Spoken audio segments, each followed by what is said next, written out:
విద్యుత్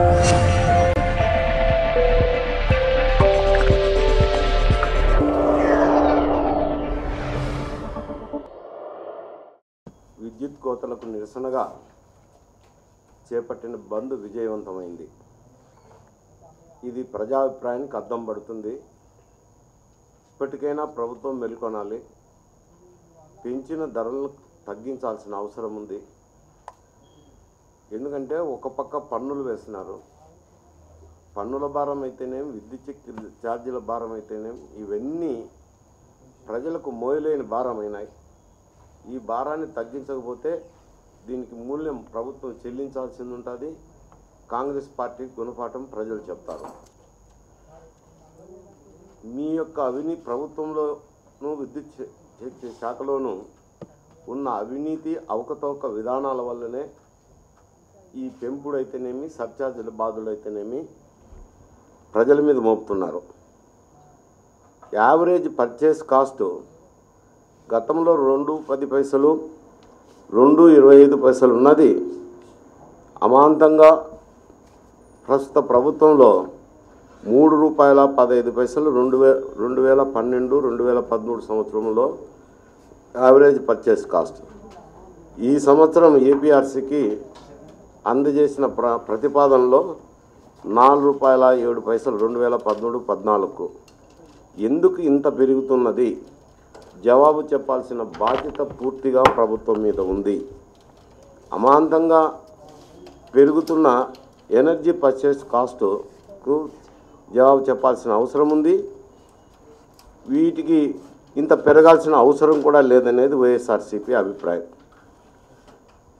ఎందుకంటే ఈ యావరేజ్ పర్చేస్ కాస్ట్ అంటే హైడల్ అయితేనేమి, థర్మల్ అయితేనేమి, గ్యాస్ ఆధారిత విద్యుత్ అయితేనేమి, తర్వాత బయోలెటరల్ పర్చేసెస్ వల్ల అయితేనేమి ఈ యావరేజ్ ఎనర్జీ కాస్ట్ వస్తుంది.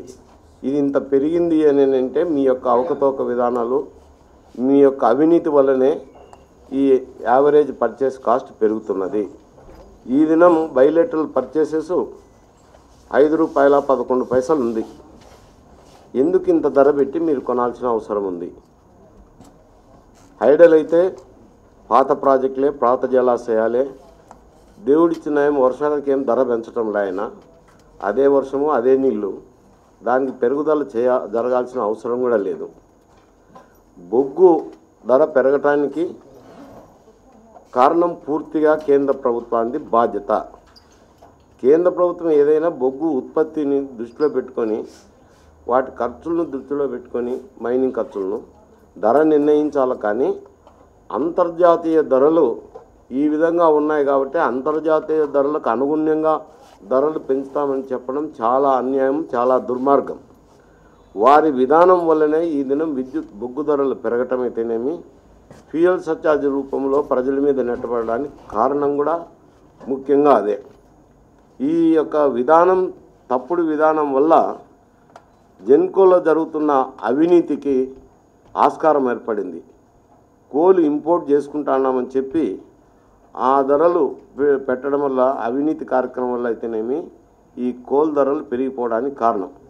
ఈ అవినీతికి, అవకతవకలకు ప్రజలు మూల్యం చెల్లించాలా అని నేను ప్రశ్నిస్తున్నాను ఈ దినం. అలాగే గ్యాస్ బేస్డ్ వచ్చి ఈ దినం ఒక్క ఎంఎంసీడీ కూడా గ్యాస్ రావటం లేదు. ఈ రాష్ట్రం నుంచి 35 మంది కాంగ్రెస్ ఎంపీలు గెలిపించడం జరిగింది. ఇది కూడా కేంద్ర ప్రభుత్వంలో మంత్రుల కమిటీ కేవలం ఫెర్టిలైజర్స్కు మాత్రమే, ఫెర్టిలైజర్ ప్లాంట్లకు మాత్రమే గ్యాస్ పంపిణీ చేయాలని. రిలయన్స్ గ్యాస్ ఈ దినం కేజీ బేసిన్లో 23 ఎంఎంసీడీ ఉత్పత్తి అవుతుంది. మొత్తం అంతా కూడా ఈ ఫెర్టిలైజర్ ప్లాంట్కు సప్లై చేయమని కేంద్ర ప్రభుత్వం నిర్ణయించిన దానివల్ల ఆ గ్యాస్ అంతా కూడా ఫెర్టిలైజర్ ప్లాంట్కే పోతుంది. ఎందుకు అనంటే వారు చెల్లిస్తున్న సబ్సిడీని, భారాన్ని తగ్గించుకోవాలనే ఇటువంటి నిర్ణయం చేయడం జరిగింది. ఇది చట్టం కాదు, కేవలం నిర్ణయం మాత్రం. మంత్రులు ఇటు ఒంటెత్తు పోకుల్లో నిర్ణయం తీసుకునే దానివల్ల ఈ దినం ఈ రాష్ట్రానికి రావాల్సిన గ్యాస్ రాకపోవటం వల్ల 1 మెగావాట్ కూడా విద్యుత్ ఉత్పత్తి చేయలేని దశలో గ్యాస్ ఆధారిత ప్లాంట్లు ఉన్నవి. ఇది కూడా కేంద్ర ప్రభుత్వం తీసుకున్న నిర్ణయం వల్లనే. మరి రాష్ట్ర ప్రభుత్వం కానీ ఎంపీలు కానీ కేంద్ర ప్రభుత్వం మీద ఒత్తిడి చేసి కనీసం మా రాష్ట్రానికి కొంతైనా గ్యాస్ ఇవ్వండి, అంతా ఫెర్టిలైజర్ ప్లాంట్కే ఇస్తే ఎలా అని ప్రశ్నించి తెచ్చుకొని ఉంటే ఇంత సమస్య వచ్చేది కాదు. ఆ సమస్యకు మూల కారణం ప్రభుత్వ విధానం. దాన్ని ప్రశ్నించి ఉండవచ్చు ఏ రోజైనా. అలాంటివి ఏమీ చేయకుండా ఈ దినం ప్రభుత్వం ఒంటెత్తు పోకల్లో ఏపీఆర్సీని ముందర ఉంచుకొని ధరలు కానీ సర్ఛార్జీ కానీ వేయటం అనేది చాలా అన్యాయం అనేది మా పార్టీ భావిస్తోంది. ఈ విధానాల వల్ల ఈ దినం కోల్ ఇండియా దగ్గర 63,000 కోట్ల రూపాయలు లాభాల్లో ప్రయాణిస్తుంది. ఓఎన్జీసీ 23,000 కోట్లు, ఆయిల్ ఇండియా 13,000 కోట్ల రూపాయల ఆదాయం వస్తుంది. మరి కనీసం కాస్తైనా కేంద్ర ప్రభుత్వం విద్యుత్ శక్తి ధరలు పెరగకుండా ఉండేదానికి కొంతైనా కానీ వారు సబ్సిడీ రూపంలో ఇచ్చి ఉంటే బాగుండేది కదా. అదైనా అడిగిండొచ్చు. మీరు ధరలు ఎలా నిర్ణయించి మీ ధరల వల్ల మేము సర్ఛార్జ్ విధించాల్సింది వస్తుంది. ఆ సర్ఛార్జ్ తగ్గించాలంటే దాని సబ్సిడీ రూపంలో మీరు మాకు అందజేయండి అని చెప్పి కోరినా ఈ ఫ్యూయల్ సర్ఛార్జెస్ పెరిగేదానికి అవకాశం లేదు.